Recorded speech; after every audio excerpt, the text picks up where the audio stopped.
بعض اوقات ماں باپ کے جانے کے بعد بھائی بہنوں میں کسی بات پر، کسی وراثت کے معاملے پر، کسی مال پر جھگڑا ہو جاتا ہے. اب ایک تو طریقہ یہ کہ نہیں جناب میں تو لے کے رہوں گا، ٹھیک ہے آپ لے لیں، بھائی تو گیا نا، بہن تو دور ہو گئی. کیونکہ اب جو وہ جھگڑا ہوتا ہے نا پیسے کے اوپر، وہ بعض اوقات ایک دوسرے کے خون کے پیاسے اور بالکل ملنا ملانا بھی ختم ہو جاتا ہے. ہمیشہ یاد رکھیں ناظرین، خون خون ہوتا ہے، کچھ بھی ہو جائے، باہر کے لوگ باہر کے ہیں، اپنے خون والے لوگ اپنے ہی ہیں. کیونکہ جب آپ کو کچھ بہت زیادہ پرابلم ہوگی نا تو بھائی بہن ہی بستر کے کنارے کھڑے ہوتے ہیں. میرے فیس بک پر ہزاروں فرینڈز ہیں، لیکن بیمار ہونے پر مجھے میرے گھر والے ہی سپورٹ کرتے ہیں. گھر والوں سے بگاڑی ہوئی اور دنیا میں میرے لاکھوں چاہنے والے. تو گھر میں پہلے آپ اپنا سپورٹ تو حاصل کریں نا، تو اس کے لیے سیکریفائز کرنا ہوتا ہے. تو میں نے کئی ایسے بھائیوں کو دیکھا، بہنوں کو دیکھا کہ وہ وراثت کے معاملے اور دیگر معاملے میں کہا نہیں حق تو لے کر رہوں گا، چاہے عدالت میں جانا پڑے، چاہے پولیس بلوانی پڑے. پولیس بلوا کر عدالت میں جا کر مار کٹائی کر کے حق تو لے لیا، بھائی کھو دیا. میں ایک مثال کے ذریعے سمجھاتا ہوں. یہ تصویر ہے، یہ ماں باپ جو ہے نا یہ ہیں، یہ پورے خاندان کو لیڈ کر رہے ہیں.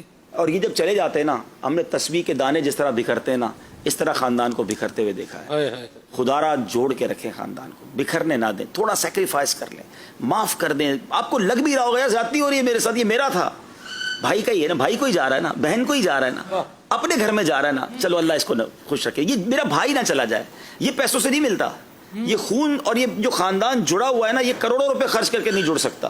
تو خدا را تھوڑا سا قربانی دے کر خاندان جوڑے رکھیں، پیار جوڑے رکھیں. بچپن کے دوست لڑ پڑتے ہیں یار، میرا حق ہے میں لے کر رہوں گا، یا تو وہ تھوڑا سا حق لے لوں یا یہ 20 سال کی دوستی ضائع کر دوں. آپ چاہتے ہیں آپ کے دنیا سے جانے کے بعد بچے جڑے رہیں، ابہام نہ چھوڑیں، کنفیوژن نہ چھوڑیں. آپ جو کرنا چاہتے سب کو بٹھائیں اور پہلے شرعی رولنگز معلوم کر لیں کہ میں کتنی وصیت کر سکتا ہوں، شریعت مجھے کتنی اجازت دیتی ہے.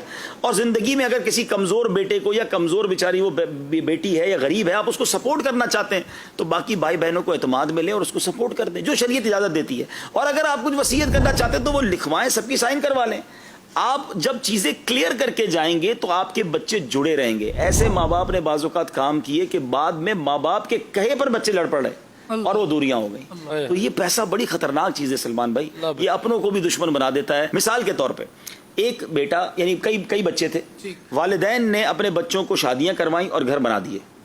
ایک چھوٹا بیٹا جو تھا وہ ماں باپ کی خدمت کرتا رہا اور ماں باپ کے ساتھ ہی رہا، کیونکہ کسی ایک کو تو رہنا تھا، آخر میں چھوٹا بچ جاتا ہے.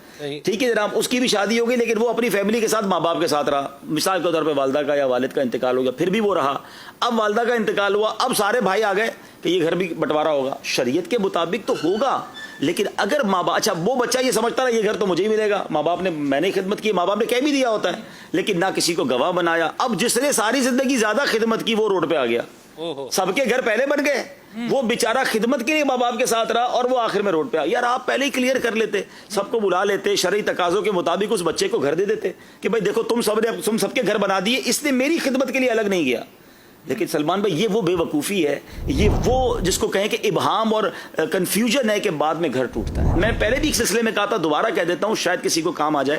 میری والدہ کو اللہ جنت نصیب کرے، ہمیشہ ایک بات کہتی تھی، بیٹا میرے مرنے کے بعد بھی جڑے رہنا، آپس میں ایک رہنا. ہمارے والدین نے سب چیزیں پیپر پہ لکھی، سب وصیت لکھی، سب بھائی بہنوں کی سائن کروا لی. سلمان بھائی الحمدللہ آج بھی ہر ہفتے جس طرح ہم والدین کے گھر جمع ہوتے تھے، ہم ہر ہفتے الحمدللہ آج بھی سارے بھائی بہن جمع ہوتے ہیں. اور ہم نے نیت کی ہے کہ انشاءاللہ مرتے دم تک ہم یہ جاری، اللہ یہ محبت سلامت رکھے، کیونکہ والدین نے ابہام نہیں چھوڑا تھا، ورنہ پھر وہی دوریاں ہو جاتی، کنفیوژن ہو جاتی.